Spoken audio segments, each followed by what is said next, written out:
ನಮಸ್ತೆ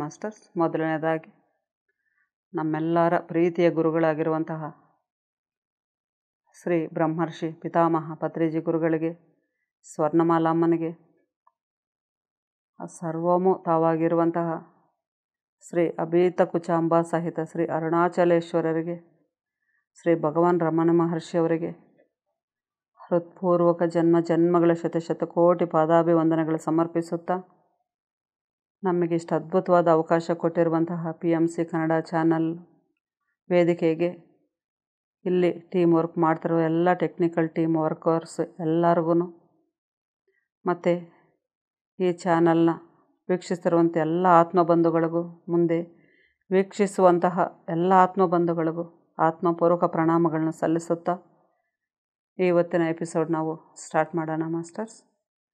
ಭಗವಾನ್ ಶ್ರೀ ರಮಣ ಮಹರ್ಷಿಗಳ ಬಗ್ಗೆ ಈ ವೇದಿಕೆಯಲ್ಲಿ ಇವತ್ತು ನಾವು ಮಾತಾಡ್ಕೊಳ್ತಾ ಇದ್ವಿ ಅಂತಂದರೆ, ಇದು ನಾವು ಮಾತಾಡ್ತಾ ಇಲ್ಲ ಮಾಸ್ಟರ್ಸ್. ಈ ಅವೇರ್ನೆಸ್ ನಮ್ಮಲ್ಲಿರಬೇಕು. ಅವರಾಗಿ ಅವರೇ ಇವಾಗ ಅವರ ವಿಷಯ ಎಲ್ಲ ಕಡೆ ಸರಿಯಾದ ರೀತಿಯಲ್ಲಿ ತಿಳಿಸೋವಂಥ ಸಮಯ ಬಂದಿದೆ. ತಿಳ್ಕೊಳ್ಳೋ ಅಂಥ ಶಕ್ತಿ ನಮ್ಮಲ್ಲೂ ಬಂದಿದೆ. ಆ ಫ್ರೀಕ್ವೆನ್ಸಿಗೆ ನಾವೆಲ್ಲರೂ ಬಂದಿದ್ದೀವಿ. ಆದ್ದರಿಂದ ಅವರೇ ಬಂದು ಅವರ ವಿಚಾರಗಳನ್ನ ಯಾವ್ಯಾವ ಥರ ನಾವು ಕರೆಕ್ಷನ್ ಮಾಡ್ಕೊಂಡು ನಾವು ಕೂಡ ಅವ್ರ ಥರ ಆಗಬೋದು ಅಂತ ತಿಳಿಸೋದಕ್ಕೆ ಈ ವೇದಿಕೆಗೆ ಬಂದು ಅವ್ರ ಜ್ಞಾನನ ಅವರೇ ತಿಳಿಸ್ತಾ ಇದ್ದಾರೆ ಮಾಸ್ಟರ್ಸ್. ಈ ದೇಹ ಅವರಿಗೆ ಸಂಪೂರ್ಣ ಶರಣಾಗತಿ ಆಗಿದೆ ಮಾಸ್ಟರ್ಸ್. ಇಲ್ಲಿಂದ ಪ್ರತಿಯೊಂದು ಮಾತು ಆ ಭಗವಾನ್ ಮಾತುಗಳೇ ಮಾಸ್ಟರ್ಸ್. ಈ ದೇಹದಲ್ಲಿರೋ, ಈ ಹೆಸರಲ್ಲಿರೋ ಈ ದೇಹ ಮಾತಾಡ್ತಿರೋದಲ್ಲ ಮಾಸ್ಟರ್ಸ್. ಇದು ಅಂಥ ಅದ್ಭುತವಾದ ಜ್ಞಾನನ ನಾವು ಸರಿಯಾಗಿ ಅರ್ಥ ಮಾಡ್ಕೊಳ್ಳೋಣ ಮಾಸ್ಟರ್ಸ್.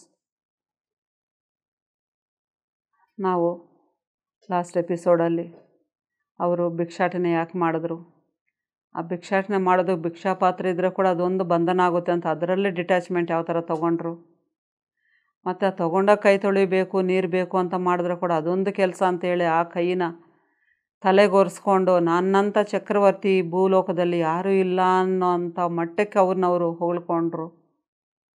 ಅಂದರೆ ಅಷ್ಟು ಎಷ್ಟು ಯಾವುದು ಇಲ್ಲ ಅವರಿಗೆ. ಇದು ನಂದು, ಇದು ನಿಂದು, ಇದು ಬೇಕು, ಅದು ಬೇಕು ಅನ್ನೋ ಯಾವ ಆಸೆ ಯಾರಿಗಿಲ್ವೋ ಅವರು ನಿಜವಾಗಲೂ ಚಕ್ರವರ್ತಿಗಳು ಮಾಸ್ಟರ್ಸ್.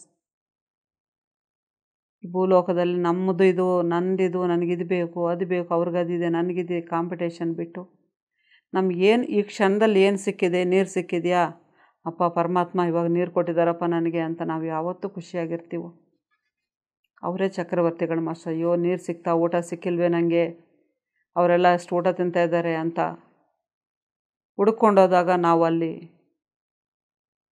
ಭಿಕ್ಷಕರಾಗ್ಬಿಡ್ತೀವಿ ಮಾಸ್ಟರ್ಸ್.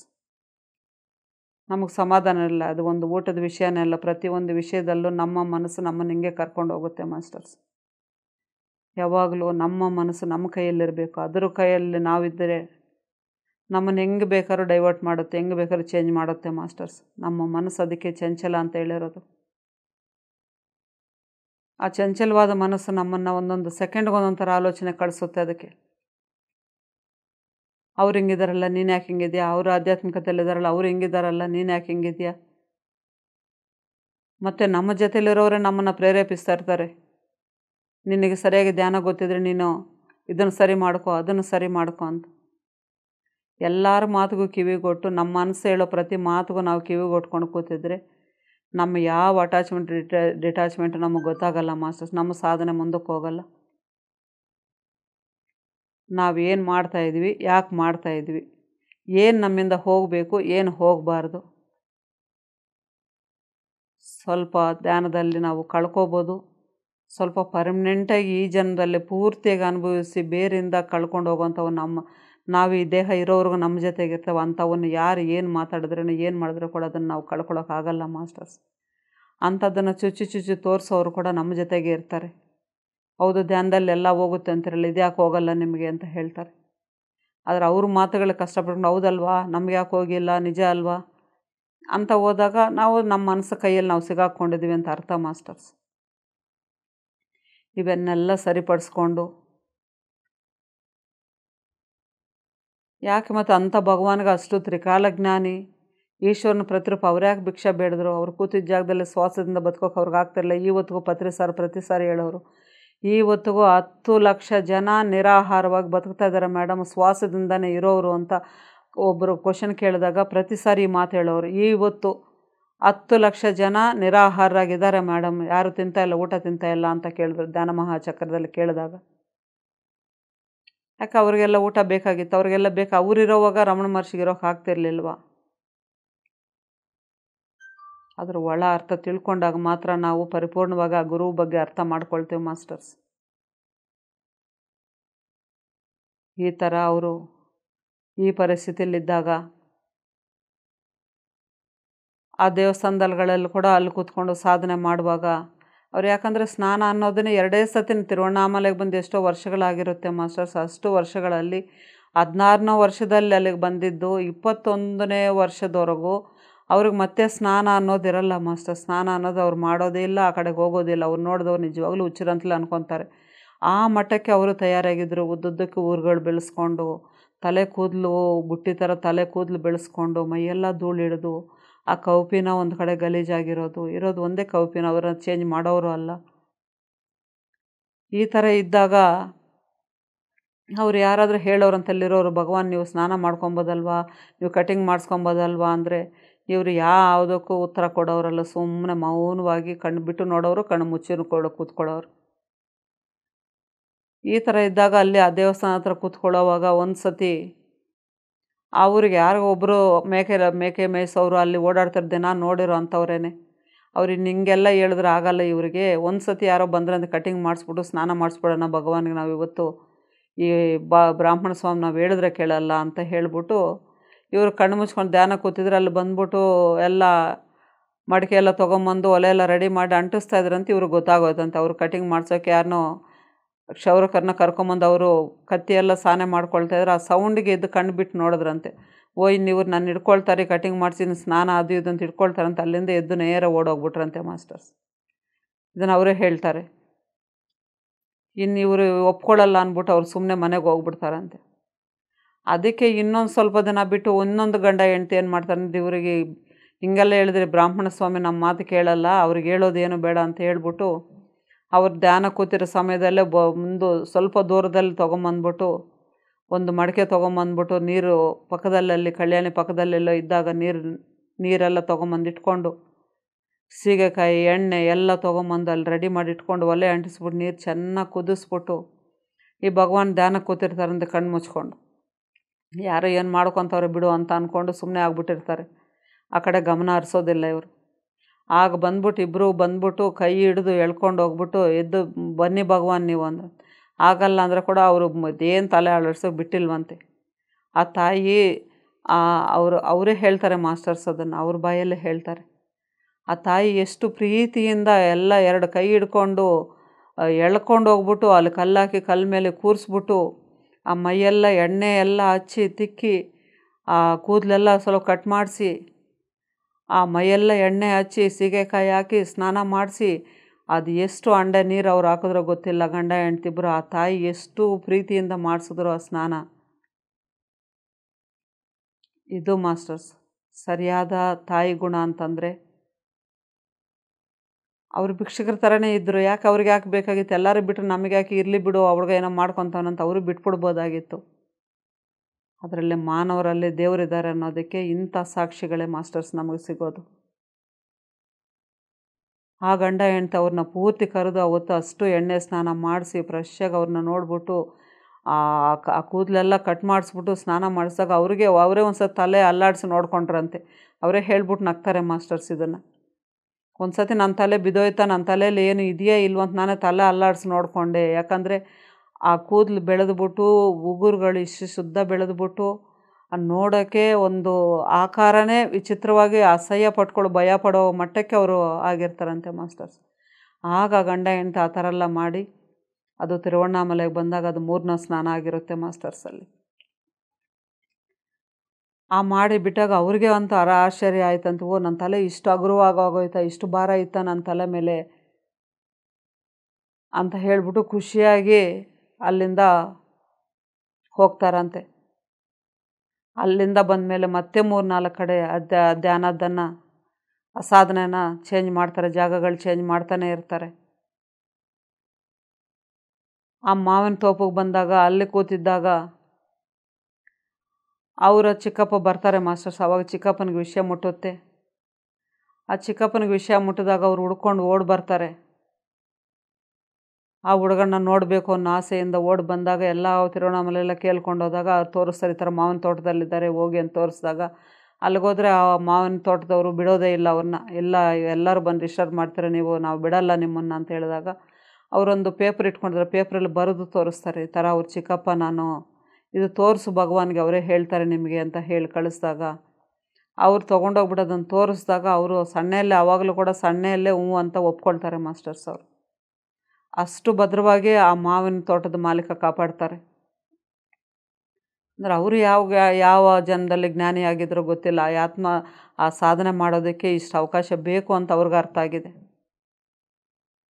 ಆದರೆ ಅಷ್ಟು ಪರ್ಮಿಷನ್ ಕೊಟ್ಟು ಆ ಮಾವಿನ ತೋಟದಲ್ಲಿ ಅವ್ರನ್ನ ಬಿಟ್ಟಿದ್ರೆ ಕೂಡ ಮಾಸ್ಟರ್ಸ್, ಫುಲ್ಲು ಮರಗಳಲ್ಲಿ ಹಣ್ಣುಗಳಾಗಿ ಬಿದ್ದೋಗ್ತಾ ಇದ್ರೆ ಕೂಡ ಮಾವಿನ ಹಣ್ಣುಗಳು, ಆ ತೋಟದಲ್ಲಿ ಇನ್ನೇನೇ ಹಣ್ಣಿದ್ರೆ ಕೂಡ ಒಂದು ದಿನ ಕೂಡ ಒಂದು ಹಣ್ಣು ತೆಗೆದು ಭಗವಾನಾಗಲಿ ಆ ಜೊತೆಯಲ್ಲಿದ್ದ ಪಳನಿಸ್ವಾಮಿ ಆಗಲಿ ಒಂದು ಹಣ್ಣು ಕೂಡ ಅವರು ಪರ್ಮಿಷನ್ ಇಲ್ದ್ರೆ ಅವ್ರ ಕೈ ಮುಟ್ಟಿ ಕೂಡ ತೊಗೊಳ್ತಾ ಇರಲಿಲ್ವಂತೆ ಮಾಸ್ಟರ್ಸ್.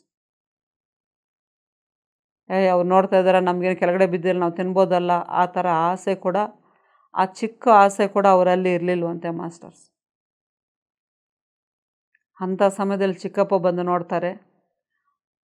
ಬಂದು ಗಂಡ ಹೆಂಡ್ತಿ ಯಾರು ಸ್ನಾನ ಮಾಡಿ ಕಳಿಸಿದ್ರು ಅಷ್ಟೊತ್ತಿಗೆ ಮತ್ತೆ ಸುಮಾರು ದಿನಗಳೇ ಆಗ್ಬಿಟ್ಟಿರ್ತದೆ. ಮತ್ತೆ ಸೇಮ್ ಅದೇ ಸ್ಥಿತಿಗೆ ಮತ್ತೆ ಬಂದಿರ್ತಾರೆ ಅವರು. ಈ ತೋಪುಗಳಲ್ಲಿದ್ದು ಆ ಎದುರುಗಡೆ ಜಾಗದಲ್ಲಿ ಧ್ಯಾನ ಮಾಡಿಕೊಂಡಾಗ ಎಲ್ಲ ಬಯಲುಗಳು, ಎಲ್ಲ ಧೂಳು, ಎಲ್ಲ ಆ ರೀತಿಗೆ ಸ್ನಾನ ಇಲ್ದೇ ಇದ್ದಾಗ ಮತ್ತೆ ಊರುಗಳು ಬೆಳೆದು, ನಾವು ವಾರ ಕಟ್ ಮಾಡಿದ್ರೆ ನಮ್ಮ ಉಗುರು ಇಷ್ಟು ಉದ್ದಕ್ಕೆ ಬೆಳೆಯುತ್ತೆ. ಒಂದು 6 ತಿಂಗಳು ವರ್ಷ ಬಿಟ್ಟರೆ ಆ ಊರುಗಳು ಯಾವ ಮಟ್ಟಕ್ಕೆ ಬೆಳೆಯುತ್ತೆ ಮಾಸ್ಟರ್ಸ್. ಅದೇ ಸ್ಥಿತಿಯಲ್ಲಿ ಆ ಮಾವಿನ ತೋಟದಲ್ಲಿ ಕೂಡ ಕೂತಿರ್ತಾರೆ ಅವರು. ಸಾಧನೆ ಮಾತ್ರ ಮಾಡ್ತಾನೆ ಇರ್ತಾರೆ. ಅವ್ರಿಗೆ ಯಾವ ಸ್ಥಿತಿಯಲ್ಲಿ ಯಾವಾಗಲೂ ಇರೋದಿಲ್ಲ. ಈ ಪಳನಿಸ್ವಾಮಿ ಮಾತ್ರ ಮತ್ತೆ ಹೋಗ್ಬಿಟ್ಟು ಎಲ್ಲಾದರೂ ಈ ಥರ ಪ್ರಸಾದ ಭಿಕ್ಷೆ ಬೇಡಿ ಪ್ರಸಾದ ತೊಗೊಂಬಂದರೆ ಅದು ಅವರಿಗೆ ಕಣ್ಣು ಬಿಟ್ಟು ಇದ್ದರೆ ಕೊಟ್ಟರೆ ತಿನ್ನೋರು, ಇಲ್ಲ ಅಂದರೆ ಅದು ಕೂಡ ಕೇಳ್ತಾ ಇರಲಿಲ್ಲ. ಆ ಸಮಯದಲ್ಲಿ ಚಿಕ್ಕಪ್ಪ ಬರ್ತಾರೆ. ಚಿಕ್ಕಪ್ಪ ಬಂದು ಅಲ್ಲಿ ಹತ್ರ ಪೇಪರ್ ಕೊಟ್ಟಾಗ ಬರೋಕೆ ಹೇಳಿದಾಗ ಹತ್ರ ಹೋಗಿ ನೋಡ್ಬಿಟ್ಟು ಅವ್ರ ಚಿಕ್ಕಪ್ಪ ಎಷ್ಟು ನೋವು ಪಟ್ಕೊಂಡು ಅಳ್ತಾರಂತಂದರೆ ಆ ಹುಡುಗನ್ನ ನೋಡ್ಬಿಟ್ಟು, ಅಯ್ಯೋ ನಮ್ಮ ಹುಡುಗನ ಇವನು, ಏನು ಉಗುರು ಈ ರೀತಿ ಉಗುರು ಬೆಳೆಸ್ಕೊಂಡು, ಕೂದಲು ಈ ಥರ ಬೆಳೆಸ್ಕೊಂಡು, ಈ ಮೈಯೆಲ್ಲ ಧೂಳಿಡಿದು, ಏನು ನಿನ್ನ ಅವತಾರ, ಯಾಕೋ ವೆಂಕಟರಮಣ, ಅವರೆಲ್ಲ ರಮಣ ಅಂತ ಕರ್ಕೊಳ್ಳೋರಂತ. ಅವಾಗ ಏನೋ ರಮಣ ನಿನ್ನ ಪರಿಸ್ಥಿತಿ, ಯಾಕೋ ಹಿಂಗೆ ಮಾಡ್ಕೊಂಡಿದ್ಯಾ, ನೀನು ಈ ಸಾಧನೆ ಮಾಡಬೇಕಷ್ಟೇ ತಾನೇ, ಬಾ ನನ್ನ ಜೊತೆ ಬಂದ್ಬಿಡು, ನಮ್ಮೂರಿಗೆ ಹೋಗೋಣ ಬಾ, ನಿನಗೆ ಯಾವ ಥರ ಬೇಕೋ ಆ ಥರ ಒಂದು ಮನೆ ರೆಡಿ ಮಾಡಿಕೊಟ್ಟು ನಾನು ನಿನ್ನ ಸಾಧನೆಗೆ ಯಾವ ಅಡ್ಡಿ ಆತಂಕ ಇಲ್ದ್ರಂಗೆ ಮಾಡಿಕೊಡ್ತೀನಿ, ನೀನು ದಿನ ಶುಭ್ರತೆಯಿಂದ ನೀನು ಸಾಧನೆ ಮಾಡ್ಕೊ, ನಾನು ಬೇಡ ಅನ್ನಲ್ಲ, ನಿನಗೇನು ಬೇಕು ನಾನು ಮಾಡಿಕೊಡ್ತೀನಿ ಬಾಪ ಅಂತ ಹೇಳ್ಬಿಟ್ಟು ಅವರು ಎಷ್ಟು ವಿಧವಾದ ಬೇಡ್ಕೊತಾರಂತಂತೆ ಮಾಸ್ಟ್ರು. ಅಷ್ಟು ಪ್ರೀತಿಯಿಂದ ಅಷ್ಟು ದುಃಖದಿಂದ ಬೇಡ್ಕೊಳ್ತಾರಂತೆ, ಬಾ ಮಗು ಬಂದ್ಬಿಡು, ನಿನಗೆ ನಾನು ನೋಡ್ಕೊತೀನೋ ಅಂತ. ಆದರೆ ಕಣ್ಬಿಟ್ಟು ಅವ್ರನ್ನ ಸುಮ್ಮನೆ ನೋಡ್ತಾ ಕೂತಿದ್ರಂತೆ ಮಾಸ್ಟರ್ಸ್. ಯಾವ ಒಂದು ಎಕ್ಸ್ಪ್ರೆಷನು ಆ ಮುಖದಲ್ಲಾಗಲಿ ಕಣ್ಣಲ್ಲಾಗಲಿ ಆ ಭಗವಾನ್ ಮುಖದಲ್ಲಿ ಕಾಣಲೇ ಇಲ್ವಂತೆ. ಹ್ಞೂ ಅಂದಿಲ್ಲ, ಹ್ಞೂ ಅಂದಿಲ್ಲ, ನಾನು ಹಿಂಗಿದ್ದೀನ ಅಂತ ಅವ್ರ ಕಡೆನೂ ಅವ್ರು ನೋಡ್ಕೊಂಡಿಲ್ಲ. ಇಷ್ಟು ದುಃಖ ಪಡ್ತಾರೆ, ನಮ್ಮ ಚಿಕ್ಕಪ್ಪ ಅಲ್ಲ ಇವರು, ಚಿಕ್ಕಪ್ಪ ದುಃಖ ಪಡ್ತಾರೆ ಅಂತ ದುಃಖನೂ ಬಂದಿಲ್ಲ. ಹೌದು, ನನಗೆ ಇಷ್ಟೆಲ್ಲ ಅನುಕೂಲ ಮಾಡಿಕೊಡ್ತಾರಲ್ಲ ನಮ್ಮ ಚಿಕ್ಕಪ್ಪ, ನಾವು ಅಲ್ಲಿಗೋಗಿ ಇರ್ಬೋದಲ್ಲ, ನನಗೆ ಯಾಕೆ ಈ ಕಷ್ಟ ಅನ್ನೋ ಥರ ಮತ್ತೆ ಅಲ್ಲಿ ಚಂಚಲ ಮನಸ್ಸಿಗೂ ಎಡೆ ಮಾಡಿಕೊಟ್ಟಿಲ್ಲ ಮಾಸ್ಟರ್ಸ್ ಅವರು. ಅವ್ರ ಮನಸ್ಸಿಗೆ ಅವ್ರು ಎಡೆ ಮಾಡಿಕೊಟ್ಟಿಲ್ಲ. ಅಲ್ಲಿ ಬೇರೆಯವರಾಗಿದ್ದರೆ ಏನು ಮಾಡ್ತಾರೆ, ಹೌದಲ್ವಾ, ನಾನು ಯಾಕೆ ಇಷ್ಟೆಲ್ಲ ಕಷ್ಟಪಡಬೇಕಿಲ್ಲಿ, ನಮ್ಮ ಚಿಕ್ಕಪ್ಪ ಇಷ್ಟು ಚೆನ್ನಾಗಿ ನೋಡ್ಕೊತೀವಿ, ಇವಾಗ ನಾನೆಲ್ಲ ಕಡೆ ಫೇಮಸ್ ಆಗಿದ್ದೀನಿ, ಅಲ್ಲಿ ಹೋಗ್ಬಿಟ್ಟು ನಾನೆಲ್ಲ ಒಂದು ಕಡೆ ಸಾಧನೆ ಮಾಡ್ಕೊಬೋದಲ್ಲ ಅಂತ ನಮಗೆ ಎಲ್ಲ ಅನುಕೂಲಗಳು ಬೇಕು ಅನ್ನೋ ಒಂದು ಆಸೆ ಬಂದಿದ್ದರೆ ಅವರು ಆ ಕ್ಷಣದಲ್ಲಿ ಅವ್ರ ಚಿಕ್ಕಪ್ಪನ ಜೊತೆ ಹೊರಡ್ಬೋದಾಗಿತ್ತು ಮಾಸ್ಟರ್ಸ್. ಆದರೆ ಯಾವುದಕ್ಕೂ ಅವರು ಹ್ಞೂ ಅನ್ನಲ್ಲ ಹಂಗೇ ಕಣ್ಣು ಬಿಟ್ಕೊಂಡೆ ನೋಡ್ತಾ ಇರ್ತಾನೆ ಚಿಕ್ಕಪ್ಪ ಮಾತಾಡಿದಷ್ಟೊತ್ತು. ಅವ್ರ ಕಡೆ ನೋಡಿದವ್ರು ಯಾವ ಎಕ್ಸ್ಪ್ರೆಷನ್ ಇಲ್ದ್ರಂಗೆ ಸುಮ್ಮನೆ ನೋಡ್ತಾ ಇರ್ತಾರಂತೆ. ಮಾತಾಡಿ ಲಾಸ್ಟಿಗೆ ಅವ್ರ ಚಿಕ್ಕಪ್ಪನಿಗೆ ಅರ್ಥ ಆಗುತ್ತೆ, ಈ ಹುಡುಗ ಇನ್ನು ಬರಲ್ಲ, ಇವನು ಮಾತಾಡಲ್ಲ ಅಂತ. ಮೌನ ಅಂದರೆ ಮಾಸ್ಟರ್ಸ್ ಇವಾಗ ಹೇಳ್ತಾರೆ, ಪತ್ರಿ ಸರ್ ಹೇಳಿದ್ದಾರೆ, 41 ದಿನ ಮೌನ ಇರಿ ಅಂತಾರೆ, 21 ದಿನ ಮೌನ ಇರಿ ಅಂತಾರೆ. ಮೌನ ಬಾಯಲ್ಲಲ್ಲ ಮಾಸ್ಟರ್ಸ್, ಅಂತರಂಗದಲ್ಲಿ ಮೌನವಿದ್ದಾಗ. ಮೌನ ಅಂದರೆ ಯಾವ ಥರ ಮೌನ? ಅವರು ಬಂದು ಎಷ್ಟು ವರ್ಷಗಳಾಗಿರೋದು ಮಾಸ್ಟರ್ಸ್? 16ನೇ ವರ್ಷದಿಂದ 21, 22 ವರ್ಷ ಅಂದರೆ 7 ವರ್ಷಗಳ ಕಾಲ ಬಾಯಿ ಬಿಡದ್ರಂಗೆ ಆ ಹುಡುಗ, ಅದು ಚಿಕ್ಕ ಹುಡುಗ, ಆ ಸಾಧನೆ ಮಾಡಿದ್ದಾರೆ ಅಂದರೆ ಎಂಥ ಮೌನ ಅದು, ಎಂಥ ಸಾಧನೆ ಅದು. ಅವ್ರ ಚಿಕ್ಕಪ್ಪನಿಗೆ ಲಾಸ್ಟಲ್ಲಿ ಕಣ್ಣಲ್ಲಿ ನೀರು ಹತ್ಕೊಂಡು ಇನ್ನು ಎಷ್ಟು ಹೇಳಿದ್ರು ಈ ಹುಡುಗ ಕೇಳಲ್ಲ ಅಂತ ಅಳ್ತಾನೆ ವಾಪಸ್ಸು ಊರಿಗೆ ಹೋಗ್ಬಿಡ್ತಾರೆ. ಊರಿಗೆ ಹೋಗಿ ಅವಾಗ ಹೋಗ್ಬಿಟ್ಟು ಅವ್ರ ಅತ್ತಿಗೆಗೆ ಹೇಳ್ತಾರೆ, ಅತ್ತಿಗೆ ಈ ಥರ ನಮ್ಮ ಹುಡುಗ ಈ ಊರಲ್ಲಿದ್ದಾನೆ, ನಾನು ಹೋಗಿ ಈ ಥರ ಕರೆದೆ, ಆ ಹುಡುಗ ಯಾವುದಕ್ಕೂ ಸಮಾಧಾನ ಮಾಡ್ತಾಯಿಲ್ಲ ಅತ್ತಿಗೆ, ಅವನ ಪರಿಸ್ಥಿತಿ ನೋಡಿದ್ರೆ ನನಗೆ ತುಂಬ ಬೇಜಾರಾಗೋಯ್ತು ಅಂತ ಅವ್ರ ಅತ್ತಿಗೆ ಹತ್ರ ಹೇಳ್ಕೊಂಡು ಅಳ್ತಾರೆ ಅವರು ಚಿಕ್ಕಪ್ಪ. ಆಗ ತಾಯಿ ಅಲ್ವಾ, ತಾಯಿಗೆ ವಿಷಯ ಗೊತ್ತಾಗಿದ್ದ ತಕ್ಷಣ ಅವರು ಚಡಪಡಿಸೋಕೆ ಶುರು ಮಾಡ್ತಾರೆ. ಹೌದಾ, ಇದಾನ ನಮ್ಮ ಹುಡುಗ ಇಂಥ ಊರಲ್ಲಿ ಇದ್ದಾನ, ನಿಜವಾಗ್ಲೂ ಇದ್ದಾನ? ಯಾಕಂದರೆ ಒಂದು ತಾಯಿಗೆ ಒಂದು ಮಗು ಇನ್ನು ಕಾಣಿಸಿಲ್ಲ ಅಂತಂದರೆ, 6-7 ವರ್ಷ ಆ ಮಗು ಕಾಣಿಸಿಲ್ಲ ಅಂದರೆ ಆ ತಾಯಿ ಹೃದಯ ಎಷ್ಟು ಒದ್ದಾಡಿರ್ತಾರೆ ಮಾಸ್ಟರ್. ಒಂದು ಲೆಕ್ಕದಲ್ಲಿ ನಮ್ಮ ಮುಂದೆ ಆ ಮಗು ಸತ್ತೋಯ್ತು ಅಂದರೆ ಅಯ್ಯೋ ಹೋಗಿದ್ದ ಅವನಿಲ್ಲ ಅಂತ ಹತ್ತು ಬೇಕಾದ್ರೆ ನೆನಪಿಸ್ಕೊಂಡು ಸುಮ್ಮನೆ ಆಗ್ತಾರೆ. ಆದರೆ ಇದಾನ ಇಲ್ವೋ ಅನ್ನೋ ಪರಿಸ್ಥಿತಿ ಇದ್ದಾಗ ಆ ತಾಯಿ ಮನಸ್ಸು ಎಷ್ಟು ಒದ್ದಾಡಿರಬೇಕು, ಆ ಅಣ್ಣನ ಮನಸ್ಸು ಎಷ್ಟು ಒದ್ದಾಡಿರ್ಬೇಕು. ನಾನೇನು ಒಳ್ಳೇದಾಗಲಿ ಅಂತ ಮಾಡಿದೀವಿ, ಈ ಥರ ಕೆಲಸ ಮಾಡಿದ್ನಲ್ಲ, ಎಲ್ಲಿದ್ದಾನೋ, ಏನು ಮಾಡ್ಕೊತ ಇದ್ದಾನೋ ಅಂದಾಗ ಆ ಅಣ್ಣನ ಮನಸ್ಸು ಎಷ್ಟು ನೋವು ತಿಂದಿರಬೇಕು. ಆದರೆ ಅದೇ ವಿಷಯಕ್ಕೆ ಅಮ್ಮನಿಗೆ ಆ ವಿಷಯ ಗೊತ್ತಾಗಿದ್ದ ತಕ್ಷಣ ಅವರು ದೊಡ್ಡ ಮಗನಿಗೆ ಹೇಳ್ತಾರೆ, ನಾಗಸ್ವಾಮಿ ನಾವು ಬೇಗ ಹೋಗ್ಬಿಟ್ಟು ರಮಣನ ಕರ್ಕೊಂಬಂದ್ಬಿಡ್ಬೇಕು, ನೀನು ಬೇಗ ರಜೆ ಹಾಕ್ಬಿಟ್ಟು ಮನೆ ಇದು ಬಾ ಬೇಗ ನಾವು ಹೋಗೋಣ ತಿರುವಣ್ಣಾಮಲೆಗೆ ಅಂತ ಹೇಳಿದಾಗ ಅಣ್ಣನೂ ಸ್ವಲ್ಪ ಸಮಯ ನೋಡಿಕೊಂಡು ಆ ರಜೆಗಳು ನೋಡಿಕೊಂಡು ರಜೆ ಹಾಕ್ಬಿಟ್ಟು 1 ವಾರದ ಕಾಲ ರಜೆ ಹಾಕ್ಬಿಟ್ಟು ಅಮ್ಮ ಮಗ ಇಬ್ಬರು ಹೊರಟು ಬರ್ತಾರೆ ತಿರುವಣ್ಣಾಮಲೆಗೆ. ಅವರು ಬರೋಷ್ಟರಲ್ಲಿ ಮತ್ತೆ ಈ ತೋಟದ ಹತ್ರ ಮತ್ತೆ ಯಾರು ಹುಡ್ಕೊಂಬರ್ತಾರಂತ ಅಷ್ಟೊತ್ತಿಗೆ ಇನ್ನೊಂದು ಜಾಗ ಮತ್ತೆ ಚೇಂಜ್ ಮಾಡಿಬಿಡ್ತಾರೆ ಅವರು ಈ ಥರ ಮತ್ತೆ ಎಲ್ಲರೂ ಬರೋದು ನೋಡ್ಬಿಟ್ಟು ಆ ಮಾವಿನ ತೋಟದ ಮಾಲೀಕನೇ ಹೇಳ್ಬಿಡ್ತಾರೆ, ಭಗವಾನ್ ನಿಮ್ಮನ್ನು ಕಾಪಾಡೋಕೆ ನಮ್ಮ ಕೈಲಿ ಆಗ್ತಾಯಿಲ್ಲ ಭಗವಾನ್, ಇಷ್ಟು ಜನ ಮತ್ತೆ ನಿಮ್ಮನ್ನು ಹುಡ್ಕೊಂಡು ಬರ್ತಾಯಿದ್ದಾರೆ, ಡಿಸ್ಟರ್ಬ್ ಮಾಡ್ತಾಯಿದ್ದಾರೆ, ನೀವು ಇನ್ನೊಂದು ಕಡೆ ಇನ್ನೂ ಸೇಫ್ಟಿ ಆಗೋರೋ ಕಡೆ ಎಲ್ಲಾದರೂ ಹೋಗಿ ನೀವು ಸಾಧನೆ ಮಾಡ್ಕೊಳ್ಳಿ ಅಂತ ಹೇಳ್ಬಿಟ್ಟು ಕಳಿಸ್ಬಿಡ್ತಾರೆ ಮಾಸ್ಟರ್ಸ್.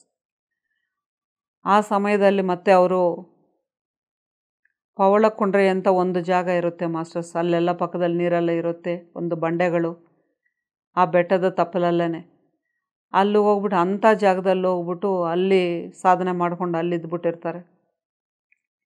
ಅವ್ರ ತಾಯಿ ಅವ್ರ ಅಣ್ಣ ಹುಡ್ಕೊಂಬಂದು ಮತ್ತೆ ಅದೇ ತೋಟದ ಹತ್ರ ಬಂದೆಲ್ಲ ಕೇಳಿದಾಗ ಇಲ್ಲ ಅಮ್ಮ ಅವ್ರು ಇವಾಗ ಇಲ್ಲಿಲ್ಲ, ಬೇರೆ ಕಡೆಗೆ ಹೋಗಿದ್ದಾರೆ ಅಂತ ಹೇಳ್ತಾರೆ. ಮತ್ತು ಅವರೆಲ್ಲ ಊರೆಲ್ಲ ಹುಡುಕಿ ಅವ್ರನ್ನ ಇವ್ರನ್ನ ವಿಚಾರಿಸಿ ಹುಡುಕೊಂಡು ಹೋಗೋದು ಆ ಪವಳಕುಂಡ್ರಮ್ಮನ್ನೋ ಆ ಜಾಗದಲ್ಲಿ ಸಿಗ್ತಾರೆ ಮಗ ಅವ್ರಿಗೆ. ಅವ್ರು ನೋಡಿದಾಗ ಚಿಕ್ಕಪ್ಪ ಏನು ಹೇಳಿದ್ರು ಅದೇ ಒಂದು ವೇಷಭೂಷಣದಲ್ಲೇ ಆ ಮಗ ಇರ್ತಾರೆ. ಆ ಉಗುರು ಅಷ್ಟು ಶುದ್ಧ ಉಗುರುಗಳು ಬೆಳೆದು ಅವು ವಂಕರ ಟಿಂಕರವಾಗ ಆ ಉಗುರುಗಳು ಬೆಳ್ಕೊಂಡು ಆ ತಲೆ ಅಷ್ಟು ಜುತ್ತು ಬೆಳೆದು ಆ ಮೈಯೆಲ್ಲ ಧೂಳು ಹಿಡಿದು ಆ ಕೌಪಿನ ಉಟ್ಕೊಂಡು ಆ ಕೌಪಿನ ಕೂಡ ಫುಲ್ ಗಲೀಜಾಗಿ ಆ ತಾಯಿ ನೋಡಿದ ತಕ್ಷಣ ಅವ್ರಿಗೆ ಅಷ್ಟು ದುಃಖ ಆಗ್ಬಿಡುತ್ತೆ. ಜೋರಾಗಿ ಹತ್ಬಿಟ್ಟು ಹೇಳ್ತಾರೆ, ಏನೋ ನಿನ್ನ ಪರಿಸ್ಥಿತಿ, ಏನೋ ರಮಣ ಇದು ನಿನಗೆ, ಏನೋ ನಿನ್ನ ಕತೆ, ನೀನು ಈ ಕೆಲಸನೇ ಮಾಡ್ಕೊತ ಮನೇಲಿ ನಿಂಗೆ ಜಾಗ ಕೊಡ್ತಾ ಇರಲಿಲ್ವಾ, ನಿನ್ನ ತಾಯಿ ಅಲ್ಲಿದ್ದೀನಲ್ವ, ನೀನು ಅಲ್ಲೇ ಇರ್ಬೋದಾಗಿತ್ತಲ್ವ ಅಂತ ಏನೇನು ಅವ್ರಿಗೆ ಏನೇನು ಅನಿಸುತ್ತೋ ಅಷ್ಟು ಹತ್ತು ಅವರು ಎಷ್ಟೋ ಬೇಡ್ಕೊಳ್ತಾರೆ ಮಾಸ್ಟರ್ಸ್. ಅವ್ರು ಚಿಕ್ಕಪ್ಪನ ಥರನೇ ತಾಯಿ ಕೂಡ ಬೇಡ್ಕೊಳ್ತಾರೆ. ಅಣ್ಣ ಒಂದು ಕಡೆ ಕೇಳ್ಕೊಳ್ತಾರೆ, ನಾನು ತಪ್ಪಾಯ್ತು ಕಣೋ, ಹಂಗೂ ನಾನು ಮಾತಾಡಿದಕ್ಕೆ ನೀನು ಹಿಂಗೆ ಮಾಡಿದೆಯೇನೋ, ನನ್ನ ತಪ್ಪಾಯಿತು, ನೀನು ಬಂದ್ಬಿಡು ಮನೆಗೆ, ನಿನಗೇನು ಅನುಕೂಲಗಳು ಬೇಕು ಅವೆಲ್ಲ ನಾವು ಮಾಡಿಕೊಡ್ತೀವಿ ಅಂತ ಹೇಳಿ ಅಣ್ಣನೂ ಕೇಳ್ತಾರೆ. ಆ ತಾಯಿ ಅಂತೂ ಗೋಗೆರಿತಾರೆ, ಮನೆಗೆ ಬರಪ್ಪ, ನಿನಗೆ ಸ್ನಾನ ಮಾಡಿಸಿ ಅದೆಲ್ಲ ಕ್ಲೀನ್ ಮಾಡಿಸಿ ನಿನಗೇನು ಬೇಕೋ ಅದು ನಾವು ಸರಿ ಮಾಡಿಕೊಡ್ತೀವಿ, ನಿನಗೆ ಯಾರೂ ನಾವು ತೊಂದರೆ ಕೊಡಲ್ಲ ಅಂತ ಕೇಳಿದ್ರೆ ಕೂಡ ಇದೇ ಸೇಮ್ ಉತ್ತರ ಮಾಸ್ಟರ್ಸ್ ತಾಯಿಗೂ ಕೂಡ. ಮೌನ ಮೌನ ಮೌನ ಮೌನ, ಏನೂ ಮಾತಾಡೋದಿಲ್ಲ, ಏನು ಎಕ್ಸ್ಪ್ರೆಸ್ಸು ಮಾಡೋದಿಲ್ಲ. ಹೋಗಲಿ ತಾಯಿ ಅಲ್ವಾ, ಚಿಕ್ಕಪ್ಪ ಹೋಗಲಿ, ಆ ತಾಯಿ ಅಂದರೆ ಆ ಮಗನೂ ಕೂಡ ಅಷ್ಟೇ ಪ್ರೀತಿ. ಆದರೆ ಕೂಡ ಎಕ್ಸ್ಪ್ರೆಸ್ ಅನ್ನೋದು ಏನೂ ಮಾಡಲ್ಲ, ಸುಮ್ಮನೆ ನೋಡ್ತಾ ಇರ್ತಾರೆ ಆ ತಾಯಿನ. 1 ವಾರದ ಕಾಲ ಇದೇ ಥರ ಪ್ರತಿದಿನ ಬರೋದು, ಒಂದು ಕಡೆ ಅವ್ರು ರೂಮ್ ಮಾಡ್ಕೊಂಡಿರ್ತಾರೆ, ಪ್ರತಿದಿನ ಬರೋದು, ಇವ್ರ ಹತ್ರ ಬೇಡೋದು, ಸಾಯಂಕಾಲದವರೆಗೆ ಹುಡುಗನ ಜೊತೆಗೆ ಅಲ್ಲೇ ಕೂತಿರೋದು. ಎಷ್ಟು ಕೇಳಿದ್ರೆ ಈ ಹುಡುಗ ಮೂ ಅನ್ನಲ್ಲ, ಅನ್ನಲ್ಲ, ಮಾತಾಡಲ್ಲ, ಮತ್ತೆ ದಿನ ಅಳೋದು, ಕರೆಯೋದು, ಹೋಗೋದು ಇದೇ ಮಾಡ್ತಿರ್ತಾರೆ. ಲಾಸ್ಟಿಗೆ ಒಂದಿನ ಅವ್ರಿಗೂ ಬೇಜಾರಾಗಿ ಅಲ್ಲಿ ಸುತ್ತಮುತ್ತ ಇರ್ತಾರಲ್ಲ ಕೂತು ಭಗವಾನ್ ಜೊತೆಗೆ ಯಾರ್ಯಾರು ಕೂತಿರ್ತಾಯಿದ್ರು ಅವ್ರ ಹತ್ರ ಎಲ್ಲ ಭಿಕ್ಷೆ ಬೇಡೋ ಥರ ಬೇಡ್ಕೊತಾರೆ. ಅಪ್ಪ, ಅಣ್ಣ ತಮ್ಮಂದಿರೇ, ಮಕ್ಕಳೇ, ನೀವಾದರೂ ಹೇಳಿ ಅವನಿಗೆ, ಒಂದು ಸತಿ ಮಾತಾಡೋಕೆ ಹೇಳಿ, ಒಂದು ಸತಿ ಊರಿಗೆ ಬರೋಕೆ ಹೇಳಿ, ನಾನು ಏನು ಬೇಕು ಅದು ಮಾಡಿಕೊಡ್ತೀನಿ, ನನಗೆ ಈ ಥರ ಸುಮ್ಮನೆ ಕೂತ್ಕೊಂಡು ನನಗೆ ಹೆಂಗೆ ಅರ್ಥ ಆಗುತ್ತೆ ಅಂತ ಅವರು ದುಃಖದಿಂದ ಕೇಳಿಕೊಂಡಾಗ, ಆಗ ಅಲ್ಲಿರೋರೆಲ್ಲನೂ ಫೋರ್ಸ್ ಮಾಡಿ ಕೇಳ್ತಾರೆ, ಭಗವಾನ್ ಯಾಕೆ ನೀವು ಇಷ್ಟು ಸೈಲೆಂಟಾಗಿದ್ದೀರಾ? ಆ ತಾಯಿ 1 ವಾರದಿಂದ ಎಷ್ಟು ಒದ್ದಾಡ್ತಾ ಇದ್ದಾರೆ, ಅವ್ರ ಕಣ್ಣೀರಿಗೆ ಇದೇ ಇಲ್ಲ, ಎಷ್ಟು ಕಣ್ಣೀರು ಸುರಿಸ್ತಾ ಇದ್ದಾರೆ ಅವರು, ನೀವು ಯಾಕೆ ಇಷ್ಟು ಸೈಲೆಂಟಾಗಿದ್ದೀರಾ? ಅವ್ರಿಗೇನಾದ್ರು ಒಂದು ಉತ್ತರ ಕೊಡಿ. ಯಾಕಂದರೆ ಅವ್ರ ಅಣ್ಣನಿಗೆ ಅಷ್ಟೊತ್ತಿಗೆ ರಜೆಗಳು ಮುಗಿತಾ ಇರ್ತದೆ, ಅವ್ರು ಮತ್ತೆ ಡ್ಯೂಟಿಯಲ್ಲಿ ಜಾಯ್ನ್ ಆಗಬೇಕು. ಇವ್ರು ನೋಡಿದ್ರೆ ಉತ್ತರ ಕೊಡ್ತಾ ಇಲ್ಲ, ಆ ತಾಯಿ ನೋಡಿದ್ರೆ ಅಳೋದು ನಿಲ್ಲಿಸ್ತಾ ಇಲ್ಲ. ಆ ಜೊತೆಯಲ್ಲಿದ್ದವರೆಲ್ಲ ಕೇಳ್ಕೊತಾರೆ, ಬೇಡ್ಕೊತಾರೆ, ಭಗವಾನ್ ಏನಾದರೂ ಒಂದು ಬ್ರಾಹ್ಮಣ ಸ್ವಾಮಿ ಒಂದು ಜವಾಬ್ ಹೇಳಿ, ಸ್ವಾಮಿ ಒಂದಾದರೂ ಉತ್ತರ ಕೊಡಿ. ಆ ತಾಯಿ ಏನು ಮಾಡ್ಕೊತಾರೆ, ಏನು ಹೇಳ್ತಾರೆ ಅಂತ ಅವರವರೇ ಬೇಡ್ಕೊಂಡಾಗ ಮಾಸ್ಟರ್ಸ್ ಅವರು ಅಲ್ಲಿ ಒಂದು ಇಜ್ಜಿಲ್ ತಗೊಂಡು ಆ ಕಲ್ಲು ಮೇಲೆ ಬರೆದು ತೋರಿಸ್ತಾರೆ. ಅವರವರ ಹಣೆ ಬರಹವನ್ನು ಯಾರೂ ಚೇಂಜ್ ಮಾಡೋಕ್ಕಾಗಲ್ಲ. ಅದೊಂದು ಅದ್ಭುತ ಪದಗಳೇ ಇದೆ ಮಾಸ್ಟರ್ಸ್, ಅದು ಬುಕ್ ನೋಡೇ ಹೇಳ್ತೀನಿ, ಆ ಪದಗಳನ್ನ ಮಿಸ್ ಆಗೋದು ಬೇಡ ಯಾರಿಗೂ. ಅವರು ಎಷ್ಟು ಚೆನ್ನಾಗಿ ಹೇಳ್ತಾರಂದರೆ ಆ ಪದಗಳನ್ನ, ಅವರವರ ಪ್ರಾರಬ್ಧ ಕರ್ಮಕ್ಕನುಗುಣವಾಗಿ ಅಲ್ಲಲ್ಲಿದ್ದು ವಿಧಾತನು ಆಡಿಸುತ್ತಾನೆ. ಎಂದೂ ನಡೆಯದಿರುವುದು ಎಷ್ಟು ಪ್ರಯತ್ನಿಸಿದರೂ ನಡೆಯುವುದಿಲ್ಲ, ನಡೆಯುವುದು ಎಷ್ಟು ಪ್ರಯತ್ನಿಸಿದರೂ ನಡೆಯದೇ ಇರುವುದಿಲ್ಲ. ಇದೇ ದೃಢವು, ಆದ್ದರಿಂದ ಮೌನದಿಂದಿರುವುದೇ ಮೇಲು. ಪದಗಳು ನೋಡಿ ಮಾಸ್ಟರ್ಸ್, ಅವರವರ ಪ್ರಾರಬ್ಧಕ್ಕನುಗುಣವಾಗಿ ಅಲ್ಲಲ್ಲಿದ್ದು ವಿಧಾತನು ಆಡಿಸುತ್ತಾನೆ. ಎಂದೂ ನಡೆಯದಿರುವುದು ಎಷ್ಟು ಪ್ರಯತ್ನಿಸಿದರೂ ನಡೆಯುವುದಿಲ್ಲ, ನಡೆಯುವುದು ಎಷ್ಟು ಪ್ರಯತ್ನಿಸಿದರೂ ನಡೆಯದೇ ಇರುವುದಿಲ್ಲ. ಇದೇ ದೃಢವು, ಆದ್ದರಿಂದ ಮೌನದಿಂದಿರುವುದೇ ಮೇಲು. ಯಾಕಂದರೆ ಇನ್ನು ಮಾತಾಡಿದ್ರೆ ಒಬ್ರಿಗೊಬ್ರು ಮಾತು ಬೆಳೆಯುತ್ತೆ, ಆ ಬಂಧ ಬೆಳೆಯುತ್ತೆ.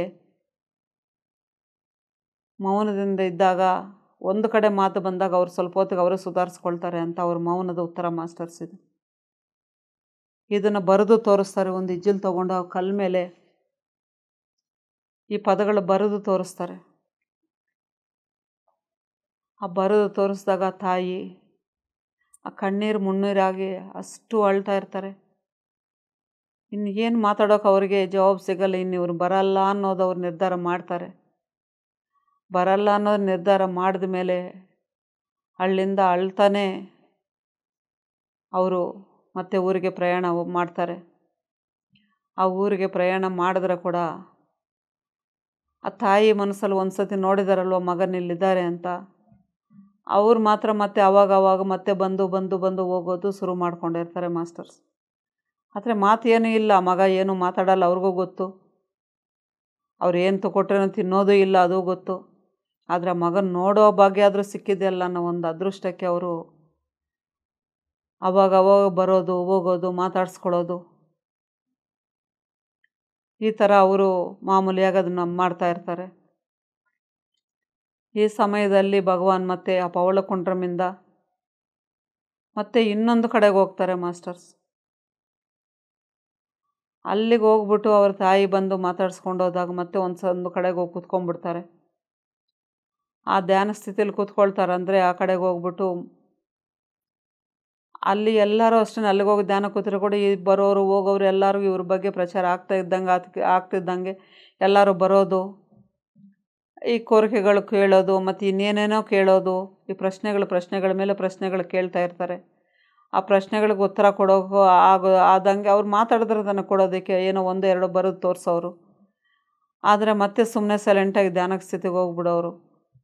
ಆಗ ಮತ್ತೊಂದು ಸತಿ ಅವರ ಧ್ಯಾನ ಸ್ಥಿತಿ ಎಂಥದ್ದಂದರೆ ಮಾಸ್ಟರ್ಸ್, ಇಲ್ಲಿ ಮಾತ್ರ 18 ತಿಂಗಳ ಕಾಲ ಮಾಸ್ಟರ್ಸ್, 18 ತಿಂಗಳು ಒಂದು ಮಂಟಪದಲ್ಲಿ ಅಲ್ಲೋಗ್ಬಿಟ್ಟು ಮತ್ತೆ ಅದೇ ಧ್ಯಾನ ಸ್ಥಿತಿಗೆ, ಅದೇ ಸಮಾಧಿ ಸ್ಥಿತಿಗೆ ಹೋಗ್ಬಿಡ್ತಾರೆ ಮಾಸ್ಟರ್ಸ್. ಎಷ್ಟು ಜನ ಬಂದು ಯಾರು ಮಾತಾಡಿದ್ರು ಯಾರು ಹೋದ್ರೂ ಆವಾಗ ಪಳನಿಸ್ವಾಮಿ ಜೊತೆಗಿರ್ತಾರೆ. ಆ ಪಳನಿಸ್ವಾಮಿ ಇನ್ನೂ ಈ ಥರ ಬಂದು ಯಾರನ್ನೂ ಡಿಸ್ಟರ್ಬ್ ಮಾಡಿದ್ರಂಗೆ ನೋಡ್ಕೊಂಡ್ರೆ ಯಾವಾಗ ಕಂಡುಬಿಡ್ತಾರೋ ಬಿಡಲಿ ಅಂತ ಅವ್ರು ಕಾಯ್ತಾ ಇರ್ತಾರೆ. ಅವರು ಸೇವೆಗೆ ಅನುಗುಣವಾಗಿ ಅಲ್ಲಿ ಏನು ಅಕ್ಕಪಕ್ಕದಲ್ಲಿ ಏನು ಇಲ್ದ್ರಂಗೆ ನೋಡ್ಕೊಳ್ತಾರೆ. ಅವರಿರೋ ಜಾಗನ ಕ್ಲೀನ್ ಮಾಡಿಕೊಂಡು ಆ ಆಹಾರ ಮಾತ್ರ ದಿನ ತಂದಿಡ್ತಾ ಇರ್ತಾರೆ. ಯಾವಾಗ ಕಂಡುಬಿಡ್ತಾರೋ ತೊಗೊಳ್ತಾರೇನೋ ಅಂತ ಅವರು ತಂದಿಡ್ತಾ ಇರ್ತಾರೆ. ಅವರು ಭದ್ರವಾಗಿ 18 ತಿಂಗಳ ಕಾಲ ಆ ಪಳನಿಸ್ವಾಮಿ ಹೇಳಿದಾಗಲೇ ಗೊತ್ತಾಗೋದು ಮಾಸ್ಟರ್ಸ್, ಅದು 18 ತಿಂಗಳು ಮತ್ತೆ ಧ್ಯಾನ ಸ್ಥಿತಿಯಲ್ಲಿ ಇದ್ದರು ಅಂತ. ಎಷ್ಟು ಸಾಧನೆ ಮಾಸ್ಟರ್, ಸಾಧನೆ ಅಂದರೆ ನಾವು ಅನ್ಕೊತೀವಿ ಮಾಮೂಲಿಯಾಗಿ ನಾವೆಲ್ಲ ಸತ್ಯಲೋಕದವರು, ನಾವು ದಿನಕ್ಕೆ 2 ಗಂಟೆ ಧ್ಯಾನ ಮಾಡ್ತಾಯಿದ್ವಿ, 3 ಗಂಟೆ ಧ್ಯಾನ ಮಾಡ್ತಾಯಿದ್ವಿ, ನಾವು ಧ್ಯಾನ ಪ್ರಚಾರ ಮಾಡ್ತಾಯಿದ್ವಿ, ನಾವೆಲ್ಲ ಸತ್ಯಲೋಕದವರು ಅಂದ್ಕೊಳ್ತೀವಿ. ಆದರೆ ಸಾಧನೆ ಅಂದರೆ ಈ ಸಾಧನೆ ಮುಂದೆ ನಾವು ಎಷ್ಟು ಸಾಧನೆ ಮಾಡ್ತಾಯಿದ್ದೀವಿ ಮಾಸ್ಟರ್ಸ್. ಇಲ್ಲ ನಮ್ಮನ್ನು ನಾವು ಗಮನಿಸ್ಕೊಂಡಾಗ ಇನ್ನು ಯಾವ ರೀತಿಯಲ್ಲಿ ನಾವು ಸಾಧನೆ ಮಾಡ್ಬೋದು, ಎಷ್ಟು ಮೌನವಾಗಿ ಮಾಡ್ಬೋದು. ಮಾತಾಡಿದ್ರಂಗೆ ಇದ್ಬಿಟ್ರೆ ಮೌನ ಅಲ್ಲ ಮಾಸ್ಟರ್ಸ್. ನೀ ಹೃದಯದಲ್ಲಿ ಪಕ್ಕದಲ್ಲಿ ಯಾರು ಮಾತಾಡ್ತಾಯಿದ್ರು ನಿನ್ನ ಹೃದಯ ಯಾವಾಗ ಖಾಲಿಯಾಗಿರ್ತದೋ ಆ ಹೃದಯದಲ್ಲಿ ಆ ಪರಮಾತ್ಮನ ಯಾವತ್ತೂ ಆ ಹೃದಯದಲ್ಲಿ ಕೂತಿರ್ತಾರೋ ಆ ಹೃದಯ ಅನ್ನೋದು ಅವ್ರಿಗೆ ಮಾತ್ರ ಪರ್ಮನೆಂಟಾಗಿ ಕೊಟ್ಟು ಮೇಲೆ ಯಾವ ಆಲೋಚನೆಯಲ್ಲಿ ಕಳಿಸ್ತಿರಂಗೆ ನಾವು ಯಾವತ್ತೂ ಅದನ್ನು ಸ್ಟ್ರಾಂಗಾಗಿ ಇಟ್ಕೊಳ್ಳೋ ಅಂಥ ಸಾಧನೆ ಮಾಡಿರ್ತೀವೋ, ಯಾವ ಮಾತುಗಳಿಗೂ ನಾವು ಅಲುಗಾಡ್ದ್ರಂಗೆ ಇರ್ತೀವೋ ಅದು ಮೌನ ಮಾಸ್ಟರ್ಸ್. ಬಾಯಲ್ಲಿ ಮಾತಾಡಲ್ಲ ಅಂದ್ಬಿಟ್ಟು ಒಳಗಡೆ ನಾವು ಎಲ್ಲರ ಬಗ್ಗೆ ಯೋಚನೆ ಮಾಡಿಕೊಂಡು ಇವತ್ತು ಅವ್ರು ಹಿಂಗೆ ಮಾಡಿದ್ರು, ಇವತ್ತು ಇವ್ರು ಹಿಂಗೆ ಮಾಡಿದ್ರು, ಈ ಕ್ಲಾಸಲ್ಲಿ ಹಿಂಗಿತ್ತು, ಆ ಕ್ಲಾಸಲ್ಲಿ ಹಂಗಿತ್ತು, ಅವ್ರು ಇನ್ನೂ ಚೆನ್ನಾಗಿ ಮಾಡ್ಬೋದಾಗಿತ್ತು, ಯಾರ ಬಗ್ಗೆನೋ ಕಮೆಂಟ್ಗಳು, ಯಾರ ಬಗ್ಗೆನೋ ಆಲೋಚನೆ ಮಾಡಿಕೊಂಡು ನಾವು ಮೌನ ಮಾಡಿದಾಗ ಆ ಮೌನದಲ್ಲಿ ಯಾವ ಪ್ರತಿಫಲ ನಮಗಿರಲ್ಲ ಮಾಸ್ಟರ್ಸ್. ಆದರೆ ನೀನು ಬಾಯಿ ಮಾತಾಡ್ತಾ ಇದ್ದರೆ ಕೂಡ ನಿನ್ನ ಹೃದಯದಲ್ಲಿ ಓಡಬೇಕಾಗಿರೋದು ಒಂದೇ ಒಂದು, ನನ್ನ ಸಾಧನೆ ಸರಿಯಾಗಿದೆಯಾ, ಇಂಥ ಅದ್ಭುತವಾದ ಗುರುಗಳು ಇರೋ ಮಾತುಗಳಲ್ಲಿ ನಾನು ಸರಿಯಾಗಿ ನಡ್ಕೊಳ್ತಾ ಇದ್ದೀನಾ, ಅಲ್ಲಿ ಮೌನವಾಗಿದ್ದೀನಾ, ಯಾವ ಒಂದು ಕಸನಲ್ಲಿ ಬೀಳ್ದ್ರಂಗೆ ನೋಡ್ಕೊಳ್ತಾ ಇದ್ದೀನಾ, ಇಲ್ಲ ಮತ್ತೆ ಅವ್ರ ವಿಷಯ ಮಾತಾಡಿ ಅಲ್ಲಿ ಮತ್ತೆ ಕಲ್ಮಶಗಳನ್ನ ತುಂಬಿಸ್ಕೊಳ್ತಾ ಇದ್ದೀನಾ ಅಂತ ಇಲ್ಲಿ ಪ್ರತಿಯೊಂದು ಮಾಸ್ಟರ್ಸ್. ಯಾಕಂದರೆ ನಮ್ಮನ್ನು ನಾವು ಚೆಕ್ ಮಾಡ್ಕೊಬೇಕು ಮಾಸ್ಟರ್ಸ್. ಇಲ್ಲಿ ಆ ಪ್ರಶ್ನೆ ಬರಬೇಕು, ನಮ್ಮೆಲ್ಲರಿಗೂ ಆ ಕ್ವಶನ್ ಬರಬೇಕಿಲ್ಲಿ.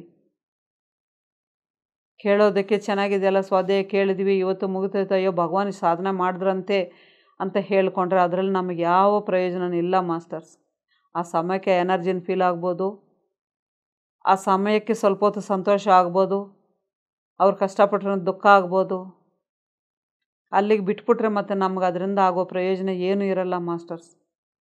ಆದರೆ ಇಂಥ ಸ್ವಾಧ್ಯಾಯಗಳು ನಾವು ಮಾಡಿದಾಗ ಸೀತಾಯಣ ಆಗಲಿ, ಆತ್ಮಾಯಣ ಆಗಲಿ, ಈ ರಮಣ ಮಹರ್ಷಿ ಜೀವನ ಚರಿತ್ರೆ ಆಗಲಿ, ನಮ್ಮ ಪತ್ರಿ ಸಾರ್ ಬಗ್ಗೆ ಕೂಡ ಮಾತಾಡಿಕೊಂಡ್ರೆ ಎಷ್ಟು ಸಾಧನೆ, ಎಷ್ಟು ನೋವುಗಳು, ಯಾವ ಥರ ಸಿಂಪ್ಲಿಸಿಟಿ, ಎಲ್ಲೆಲ್ಲಿ ತಿರುಗಿದ್ರು. ಅವರು ಈ 40 ವರ್ಷದಲ್ಲಿ ಅವರು ನಿದ್ದೆ ಮಾಡಿರೋ ದಿನಗಳು ಅಪರೂಪ ಮಾಸ್ಟರ್ಸ್. ನಮ್ಮ ಪತ್ರಿ ಸಾರ್ ಕೂಡ ಅದು ಪತ್ರಿ ಮೇಡಮ್ ಬಾಯಲ್ಲೇ ಹೇಳ್ತಾರೆ, ಯಾವಾಗಲೂ ಅಪರೂಪಕ್ಕೆ ಟೈಮ್ ಸಿಕ್ಕಿದಾಗ ಸ್ವಲ್ಪ ಹೊತ್ತು ಮಲ್ಕೊಳ್ಳಿ, ನೀವು ನಿದ್ದೆನೇ ಇಲ್ಲ ನಿನ್ನೆ ಮೊನ್ನೆಯಿಂದ ನೀವು ಅಂದರೆ, ನೀನು 2 ದಿನ ಅಷ್ಟೇ ನೋಡಿರೋದು, ನಾನು ಎಷ್ಟೋ ತಿಂಗಳುಗಳಾಯ್ತು, ಎಷ್ಟೋ ವರ್ಷಗಳಾಯ್ತು ನಾನು ನಿದ್ದೆ ಮಾಡಿ ಅಂದ್ರಂತೆ. ನಮಗೆ ನೋಡೋಕೆ ಅವರು ಸಿಂಪಲಾಗಿ ಒಂದು ಗುರು ನಮ್ಮೆಲ್ಲರ ಜೊತೆಗೆ ಮೀಟ್ ಮಾಡ್ತಾರೆ, ಎಲ್ಲರಿಗೂ ಸೆಕೆಂಡ್ ಕೊಡ್ತಾರೆ, ಎಲ್ಲರ ಜೊತೆ ಸ್ಪೀಚ್ ಮಾಡ್ತಾರೆ, ನಗ್ತಾರೆ, ಹೊಡಿತಾರೆ, ಬೈತಾರೆ, ಇಷ್ಟೇ ಗೊತ್ತು ನಮಗೆ. ಆ ಒಳಗಡೆ ಆ ಗುರುಗಳು ಎಷ್ಟು ಸಾಧನೆ ಮಾಡ್ತಾರೆ. ಪ್ರತಿ ಸೆಕೆಂಡು ಓಟ ಓಟ ಓಟ ಓಟ, ಒಂದೊಂದು ಸೆಕೆಂಡು ವೇಸ್ಟ್ ಮಾಡ್ಕೊಂಡಿಲ್ಲ ಮಾಸ್ಟರ್ಸ್ ಅವರು. ಸಾಧನೆ ಅಂದರೆ ಬರೀ ಧ್ಯಾನ ಮಾಡಿದ್ದು ಒಂದೇ ಸಾಧನೆ ಆಗಲ್ಲ ಮಾಸ್ಟರ್ಸ್. ಇಲ್ಲಿ ನಾವು ಈ ಭೂಲೋಕಕ್ಕೆ ಬಂದೀವಂದರೆ ಪ್ರತಿ ನಿಮಿಷ ಇಂಪಾರ್ಟೆಂಟ್ ನಮಗೆ. ಒಂದೊಂದು ನಿಮಿಷ ಒಂದೊಂದು ಯುಗ ನಮಗೆ. ಆ ಒಂದೊಂದು ನಿಮಿಷದಲ್ಲೂ ಕೂಡ ನಮ್ಮ ಆಲೋಚನೆ ಹಂಗಂತ ನಾವು ಓಡೋಗ್ಬಿಟ್ಟೆ ಮಾಡಬೇಕಾಗಿಲ್ಲ ಮಾಸ್ಟರ್ಸ್. ಅವರು ಓಡೋಗಿ ಮಾಡೋದಕ್ಕೆ ಬಂದಿದ್ದರು. ಒಂದು ಕಡೆ ಬುಕ್කුಗಳ ಕರೆಕ್ಷನ್, ಎಷ್ಟು ಬುಕ್කුಗಳು, ಕನ್ನಡ ಬುಕ್කුಗಳು, ಇಂಗ್ಲೀಷ್ ಬುಕ್කුಗಳು, ತೆಲುಗು ಬುಕ್කුಗಳು, ಹಿಂದಿ ಬುಕ್කුಗಳು, ಎಲ್ಲ ಕಡೆ ಕರೆಕ್ಷನು. ಅವರೆಲ್ಲ ಧ್ಯಾನ ಜಗತ್ತು ಬುಕ್ಗಳಿಗೆ ಎಲ್ಲರಿಗೂ ಸಜೆಷನ್ಸು, ಇದು ಬರಬೇಕು, ಇದು ಬರಬಾರ್ದು, ಈ ಗುರುಗಳ ಬಗ್ಗೆ ಬರಬೇಕು. ಮತ್ತು ಎಲ್ಲ ಕಡೆ ಕ್ಲಾಸ್ಗಳು, ಎಲ್ಲ ಕಡೆ ಶಾಖಾಹಾರಿ ರ್ಯಾಲಿಗಳು. ಅವರು ಓಟ ಮಾಡ್ತಿದ್ದಾರೆ. ಅದು ನಾವು ಇರೋ ಕಡೆ ಆ ಒಳ್ಳೆ ಆಲೋಚನೆಗಳು ಮಾಡಿದ್ರೆ ಸಾಕು ಮಾಸ್ಟರ್ಸ್, ಅದು ಕೂಡ ಸಾಧನೆನೇ. ಯಾರ ಬಗ್ಗೆ ಕಂಪ್ಲೇಂಟ್ ಕೊಡ್ದ್ರೇ ಒಳ್ಳೆ ಆಲೋಚನೆ, ಹೌದು ಇವತ್ತಿದು ಈ ಶಾಖಾಹಾರಿ ರ್ಯಾಲಿ ಆಗಿದೆಯಪ್ಪ, ಈ ರ್ಯಾಲಿಯಲ್ಲಿ ಅಟ್ಲೀಸ್ಟ್ ಒಬ್ಬರಾದರೂ ಶಾಖಾಹಾರಿ ಆಗಿದ್ರೆ ಸಾಕು ಅಂತ ಒಳ್ಳೆ, ನಾವು ರ್ಯಾಲಿಗೆ ಹೋಗಬೇಕಾಗಿಲ್ಲ, ಮನೇಲಿ ಕೂತ್ಕೊಂಡು ಕೂಡ ಆ ಆಲೋಚನೆ ಮಾಡಿದ್ರೆ ಸಾಕು. ನಮ್ಮ ಎನರ್ಜಿ ಯೂನಿವರ್ಸ್ಗೆ ನಾವು ಕಳಿಸ್ದಂಗೆ ಮಾಸ್ಟರ್ಸ್. ಯೂನಿವರ್ಸ್ಗೆ ಅಂದರೆ ನಾವು ಓಡೋಗಿ ಮಾಡೋದು, ಮನೇಲಿ ಕೂತ್ಕೊಂಡು ಮಾಡ್ಬೋದು, ಮಾತಲ್ಲಿ ಮಾಡ್ಬೋದು, ಮೌನವಾಗಿ ಮಾಡ್ಬೋದು. ಮೌನವಾಗಿದ್ದಾಗ ಬಾಯಿ ಮೌನವಾಗಿದ್ದು ಒಳಗಡೆ ಬೇರೆ ಆಲೋಚನೆ ಅಲ್ಲ. ಆ ಮೌನದಿಂದ ನಾವು ಕಳಿಸೋ ಪ್ರತಿಯೊಂದು ಯೂನಿವರ್ಸ್ ನಮಗೆ ಅದಕ್ಕೆ 10 ಪಟ್ಟು 5 ಪಟ್ಟು ನಮಗೆ ವಾಪಸ್ ಕಳಿಸ್ತಾರೆ. ಅದು ನಾವು ಸರಿಯಾದ ಆಲೋಚನೆ ಕಳಿಸಿದಾಗ ಮಾತ್ರ ಮಾಸ್ಟರ್ಸ್. ಇಂಥ ಗುರುಗಳ ಬಗ್ಗೆ ನಾವು ತಿಳ್ಕೊಬೇಕಾಗಿರೋದು ಅದನ್ನೇ ಮಾಸ್ಟರ್ಸ್. 18 ತಿಂಗಳು ಮತ್ತೆ ಸಮಾಧಿ ಸ್ಥಿತಿ ಅಂದರೆ ಯಾರಿಗೋಸ್ಕರ? ಅವರೇನು ಇವಾಗ ಪತ್ರಿಸಾ ಥರ ಓಡೋಗಿಲ್ಲ, ಯಾರಿಗೂ ಕ್ಲಾಸ್ ಮಾಡಿಲ್ಲ, ಆದರೆ ಅವರು ಇನ್ನರಿಂದ ಕೆಲಸ ಮಾಡಿದ್ರು ಮಾಸ್ಟರ್ಸ್. ಹಂಗಂತವ್ರು ಸುಮ್ಮನೆ ಇದ್ರಾ? ಇಲ್ಲ ಮಾಸ್ಟರ್ಸ್.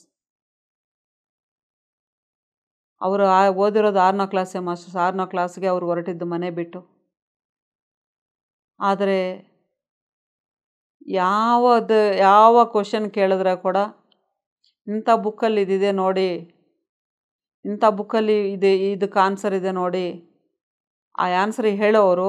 ಆದರೆ ಮತ್ತೆ ಇವ್ರಿಗೆ ಹೆಂಗೆ ಗೊತ್ತು, ಈ ಕ್ವಶನ್ ಹುಟ್ಟುತ್ತೆ, ಇವ್ರಿಗೆ ಓದಿರೋದು 6ನೇ ಕ್ಲಾಸ್ ಅಲ್ವಾ, ಇವ್ರಿಗೆ ಹೆಂಗೆ ಇದೆಲ್ಲ ಗೊತ್ತು ಅಂತ ಮತ್ತೆ ಅವ್ರಿಗೆಲ್ಲ ಕ್ವಶನ್ ಹುಟ್ಟುತ್ತೆ ಅಂದ್ಬಿಟ್ಟು ಮೊದಲೇ ಹೇಳೋರು. ಇಂಥ ಬುಕ್ಕಲ್ಲಿದೆ ನೋಡಿ, ಪೆರಿಪುರಾಣಮಲ್ಲಿ ಇದು ಬರೆದಿದ್ದಾರೆ ನೋಡಿ, ಸ್ಕಾಂದ ಪುರಾಣಮಲ್ಲಿ ಈ ಆನ್ಸರ್ ಇದೆ ನೋಡಿ, ಶಿವಪುರಾಣಮಲ್ಲಿ ಈ ಆನ್ಸರ್ ಇದೆ ನೋಡಿ. ಕೈಲಾಸದಲ್ಲಿ ಶಿವ ಪಾರ್ವತಿಯರು ಕೂಡ ಯಾವ ಥರ ಒಂದು ಮಾತಾಡಿಕೊಂಡು ಭೂಮಿಗೆ ಬರ್ತಾರೆ ಅನ್ನೋದು ಕೂಡ ಆ ತ್ರಿಕಾಲ ಜ್ಞಾನಿ ಕೂತಿದ್ದ ಜಾಗದಲ್ಲಿ ಹೇಳ್ತಾ ಇದ್ರು ಮಾಸ್ಟರ್ಸ್. ನಾವು ಅಂದ್ಕೊಳ್ತೀವಿ ನಾವು ಓಡೋಗಿ ಮಾಡಿದೆ ಮಾತ್ರ ಕೆಲಸ ಮಾಡ್ತೇವೆ, ಅವರು ಸುಮ್ಮನೆ ಮನೇಲಿದ್ದಾರೆ, ಅವ್ರು ಏನೂ ಮಾಡ್ತಾ ಇಲ್ಲ ಅಂತ. ಆದರೆ ಮೌನವಾಗಿದ್ದು ಇಡೀ ಸೃಷ್ಟಿನೇ ಕಂಟ್ರೋಲಿಗೆ ತಗೊಳ್ಳೋವಂಥ ಶಕ್ತಿ, ಆ ಸಾಧನೆ ಮಾಡಿರೋಂಥ ಗುರುಗಳು ಆ ಮೌನ ಗುರು ಶ್ರೀ ಭಗವಾನ್ ರಮಣ ಮಹರ್ಷಿ ಮಾಸ್ಟರ್.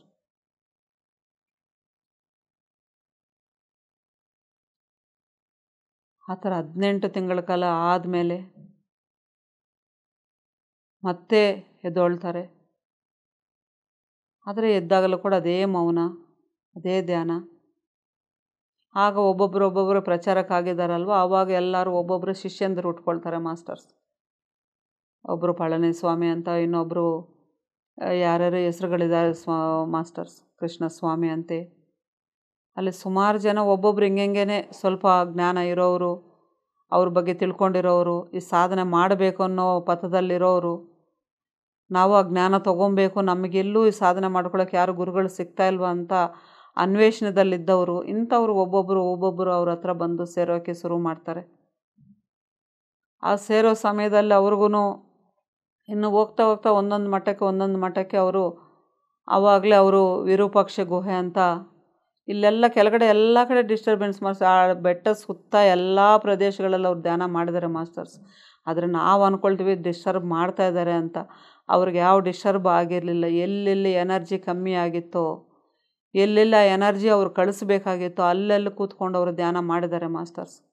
ಇದನ್ನೇ ನಮ್ಮ ಪತ್ರಿ ಸಾರ್ ಕೂಡ ಮಾಡಿದ್ದಾರೆ. ಫಸ್ಟು ಧ್ಯಾನ ಮಹಾಯಜ್ಞ ಅದೇ ತಿರುವಣ್ಣಾಮಲೆಯಲ್ಲಿ ಪತ್ರಿ ಸಾರ್ ಮಾಡಿದ್ದಾರೆ ಮಾಸ್ಟರ್ಸ್.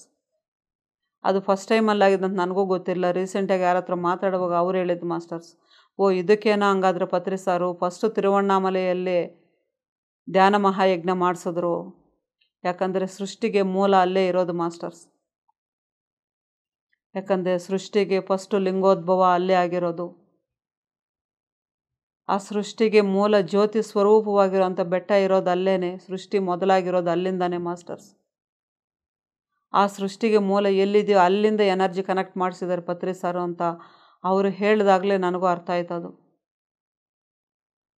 ಅವ್ರಿಗೆ ಈ ಸ್ಟೋರಿ ಹೇಳೋವ್ರಿಗೆ ಅವ್ರಿಗೆ ಗೊತ್ತಿರಲಿಲ್ಲ ಅದು ಧ್ಯಾನ ಮಹಾಯಜ್ಞ ಫಸ್ಟ್ ಅಲ್ಲೇ ಮೇಡಮ್ ನಡೆದಿದ್ದು 2007ರಲ್ಲಿ. ಆದರೆ ಇಷ್ಟು ವಿಷಯ ಅಲ್ಲಿರೋದಕ್ಕೆ ಪತ್ರಿ ಸರ್ ಅಲ್ಲಿಂದ ಸ್ಟಾರ್ಟ್ ಮಾಡಿದ್ರು, ಅಲ್ಲಿಂದ ಶಿರ್ಡಿಯಲ್ಲಿ ಮಾಡಿದ್ರು. ಡಿಟ್ಯಾಚ್ಮೆಂಟ್ ಅಂದರೆ ಯಾವ ಥರ ಮಾಸ್ಟರ್ಸ್, ಪತ್ರಿ ಸರ್ ಕೂಡ ಶಿರ್ಡಿಯಲ್ಲಿ ಧ್ಯಾನ ಮಹಾಯಜ್ಞ ನಡೆಯುವಾಗ ಅವ್ರ ತಾಯಿ ಕೂಡ ದೇಹ ವೇಕೆಟ್ ಮಾಡ್ತಾರೆ ಮಾಸ್ಟರ್ಸ್.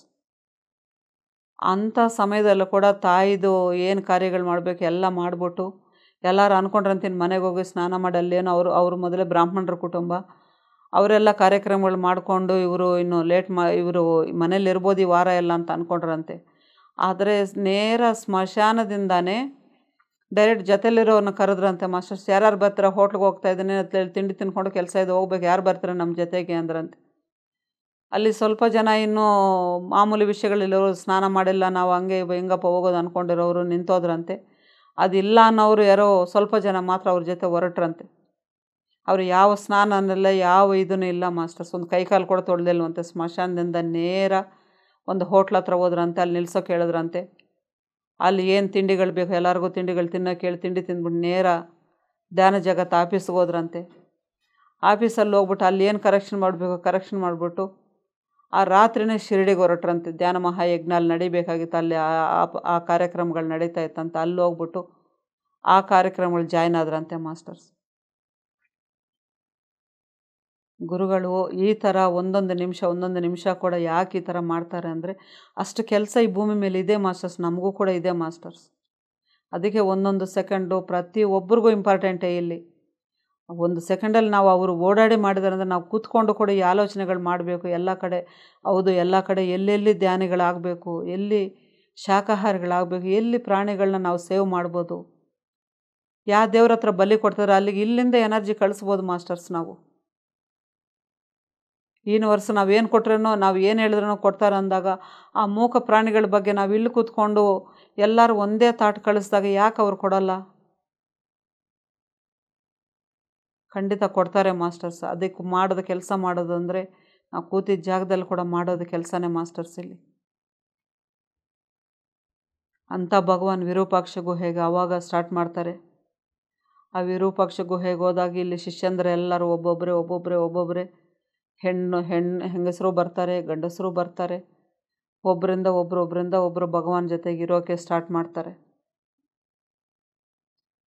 ಆಗ ಭಗವಾನ್ ಅದಕ್ಕೆ ಮುಂಚೆ ಯಾರಿಗೂ ಗೊತ್ತಿಲ್ದಂಗೆ ಅವ್ರಿಗಾದಾಗ ಗಿರಿ ಪ್ರದಕ್ಷಿಣೆ ಮಾಡ್ಕೊಳ್ಳೋರು. ಅವ್ರಿಗಾದಾಗ ಎಲ್ಲೆಲ್ಲಿ ಓಡಾಡ್ತಾರೋ ಅವ್ರ ಪಾಟಿಗೆ ಅವ್ರು ಓಡಾಡ್ತಾ ಇರೋರು. ಆದರೆ ಇವ್ರು ಶಿಷ್ಯಂದ್ರೆಲ್ಲ ಬಂದಾಗ ಆ ಗಿರಿ ಪ್ರದಕ್ಷಿಣೆನ ಎಲ್ಲರನ್ನ ಕರ್ಕೊಂಡು ಸ್ಟಾರ್ಟ್ ಮಾಡ್ತಾಯಿದ್ರು ಮಾಸ್ಟರ್ಸ್. ಆ ಗಿರಿ ಪ್ರದಕ್ಷಿಣೆಗೆ ಹೋಗೋದು ಕೂಡ ಎಷ್ಟು ಅದ್ಭುತವಾದ ಒಂದು ವಿಷಯಗಳಂತಂದರೆ, ಅಂಥ ಅದ್ಭುತವಾದ ಒಂದು ಗಿರಿ ಪ್ರದಕ್ಷಿಣೆ ಬಗ್ಗೆ ನಾವು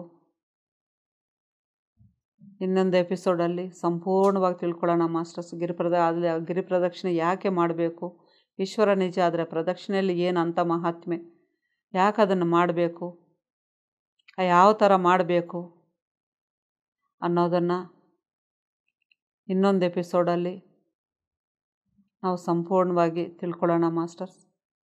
ಇವತ್ತಿಗೆ ಈ ಗುರುಗಳ ಸಾಧನೆ ಬಗ್ಗೆ ಇಷ್ಟು ಅದ್ಭುತವಾಗಿ ತಿಳಿಸಿರುವಂಥ ಎಲ್ಲ ಗುರುಗಳಿಗೂ, ಅರುಣಾಚಲೇಶ್ವರ ಅಭಿತ ಕುಚಾಂಬ ಅಮ್ಮನವರಿಗೆ ಇಂಥ ಜ್ಞಾನನ ನಾವಿಲ್ಲಿ ಹಂಚ್ಕೊಬೇಕು ಅಂತ ದಾರಿ ಮಾಡಿಕೊಟ್ಟ ನಮ್ಮ ಪತ್ರಿಜಿ ಗುರುಗಳಿಗೆ, ಸಾಕ್ಷಾತ್ತು ಅವರೇ ಬಂದು ನಮಗೆ ತಿಳಿಸ್ಕೊಡ್ತಾ ಇರೋವಂತಹ ಭಗವಾನ್ ರಮಣ ಮಹರ್ಷಿ ಅವರಿಗೆ ಹೃತ್ಪೂರ್ವಕ ಜನ್ಮಗಳ ಶತಕೋಟಿ ಪಾದಾಭಿವಂದನೆಗಳ ಜೊತೆ ಕೃತಜ್ಞತೆಗಳು, ಧನ್ಯವಾದಗಳು ತಿಳಿಸೋಣ ಮಾಸ್ಟರ್ಸ್. ಇಂಥ ಅದ್ಭುತವಾದ ಕಾರ್ಯಕ್ಕೆ ನಮಗೆ ವೇದಿಕೆ ಮಾಡಿಕೊಟ್ಟಿರುವಂತಹ PMC ಕನ್ನಡ ಚಾನಲ್ ವತಿಯಿಂದ ಎಲ್ಲ ಟೆಕ್ನಿಕಲ್ ಟೀಮು ಮಾಸ್ಟರ್ಸ್ಗೆ, ಇದನ್ನು ವೀಕ್ಷಿಸ್ತಿರುವಂತಹ ಎಲ್ಲ ಪಿರಮಿಡ್ ಮಾಸ್ಟರ್ಸ್ ಎಲ್ಲ ಇದನ್ನು ಯಾರು ಬೇಕಾದ್ರೂ ವೀಕ್ಷಿಸ್ಬೋದು ಮಾಸ್ಟರ್ಸ್. ಯೂಟ್ಯೂಬಲ್ಲಿ ಸಿಕ್ಕಿದಾಗ ಯಾರು ವೀಕ್ಷಿಸ್ತಾರೋ, ಈಗ ವೀಕ್ಷಿಸ್ತಿರುವಂತಹ ಮಾಸ್ಟರ್ಸ್ಗೆ, ಮುಂದೆ ವೀಕ್ಷಿಸುವಂತಹ ಮಾಸ್ಟರ್ಸ್ಗೆ ಎಲ್ಲರಿಗೂ ಆತ್ಮಪೂರ್ವಕ ಪ್ರಣಾಮಗಳು, ಕೃತಜ್ಞತೆಗಳನ್ನು ಸಲ್ಲಿಸುತ್ತಾ ಇವತ್ತಿನ ಎಪಿಸೋಡ್ನ ಇಲ್ಲಿಗೆ ನಿಲ್ಲಿಸೋಣ ಮಾಸ್ಟರ್ಸ್. ಮುಂದಿನ ಎಪಿಸೋಡ್ಗೆ ಹೋಗೋಣ ನಾವು.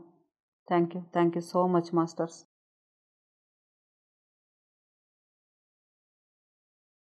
PMC ಕನ್ನಡ ಚಾನೆಲ್ ಅನ್ನು ಲೈಕ್ ಮಾಡಿ, ಶೇರ್ ಮಾಡಿ, ಸಬ್ಸ್ಕ್ರೈಬ್ ಮಾಡಿ ಮತ್ತು ಮಾಡಿಸಿ.